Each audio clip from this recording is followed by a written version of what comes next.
শ্ৰদ্ধাৰ আজি আমাৰ এই বান্দৰমাৰী তিনিআলিত উপস্থিত আমাৰ জ্যেষ্ঠসকল, আমাৰ বন্ধুসকল, আমাৰ ককাইদেউসকল, আজি এটা দুখৰ বাৰ্তা আমাৰ সমাজত আজি আমি হঠাৎ শুনিবলৈ পালোঁ।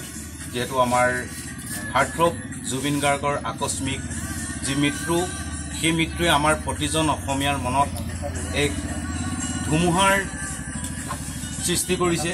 যিহেতু তেখেতৰ মৃত্যুৱে আমি মানি ল'ব পৰা নাই, গতিকে তেখেত হঠাৎ বিয়োগ হোৱাৰ বুলি আমি খবৰ পাইছোঁ।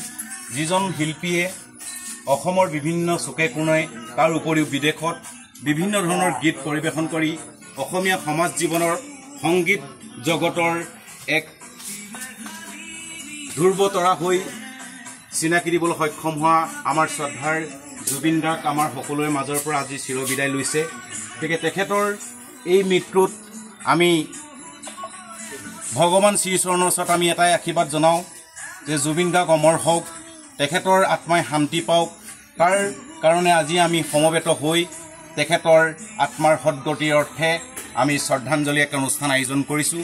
এই শ্ৰদ্ধাঞ্জলি অনুষ্ঠানৰ আমি প্ৰথমে আমাৰ জ্যেষ্ঠ আমাৰ দাদাক আমি এগছি বন্তি জ্বলাবৰ বাবে আমি অনুৰোধ জনাইছোঁ, আৰু এই বন্তি প্ৰজ্বলনৰ পাছতে আমি তেখেতৰ হৈ 1 মিনিট আমি মৌন প্ৰাৰ্থনা কৰিম।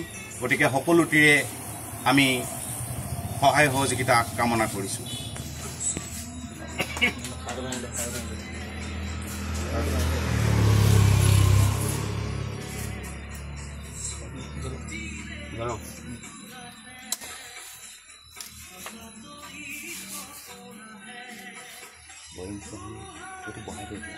এতিয়া বহাই দিব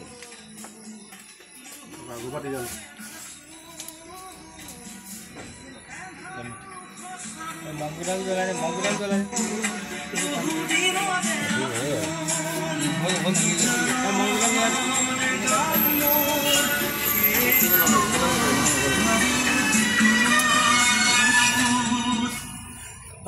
জ্বলাই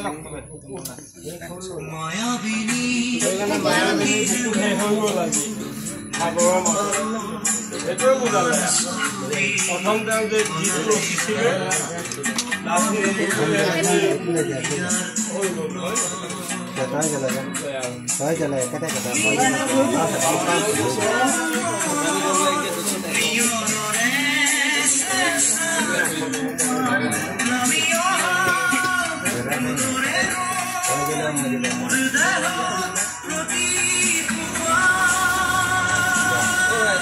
তাপত গৈ গৈ এনেকে লগাই দিব লাগে, লগাই দিব লাগে।